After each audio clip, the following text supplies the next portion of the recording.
নমস্কার বন্ধুরা, আজ আবার জনৈক দার্শনিক শিক্ষা সম্পর্কে বলতে গিয়ে বলেছিলেন, প্রকৃত শিক্ষায় বুদ্ধিবৃত্তি ও হৃদয়বৃত্তি দুই সমৃদ্ধ হয়।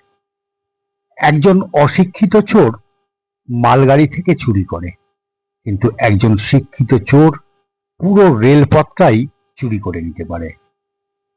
জন হপকিন্স বিশ্ববিদ্যালয়ের প্রাক্তন প্রেসিডেন্ট স্টিভেন মুলার বলেন, বিশ্ববিদ্যালয়গুলি অতীব দক্ষ বর্বর তৈরি করছে, কারণ আমরা তরুণদের কোনো মূল্যবোধের শিক্ষা দিচ্ছি না, যদিও তারা ক্রমাগত সেই মূল্যবোধের অনুসন্ধান করে চলেছেন।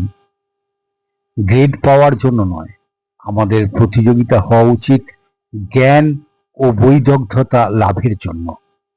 জ্ঞানী তথ্য আহরণ করে, আর বিদগ্ধ ব্যক্তি যে তথ্যগুলিকে সরলীকরণ করে তার থেকে প্রজ্ঞা লাভ করে।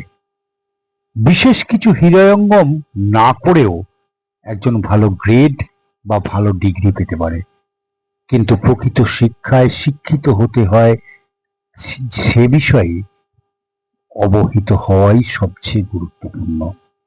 অনেক বিষয়ে স্মরণ রাখার ক্ষমতাকেই শিক্ষা বলে না। নীতিবোধ ছাড়া শিক্ষা সমাজের কাছে ক্ষতিকারক হয়ে ওঠে। সকলের মধ্যে নীতিবোধ জাগরিত হোক, সকলে নীতিবোধের শিক্ষায় শিক্ষিত হন, এই আহ্বান রেখে আজকের কথা বলা শেষ করছি। ভালো লাগলে একটা লাইক, কমেন্ট, শেয়ার করবেন। সাথে থাকার জন্য ধন্যবাদ। নমস্কার।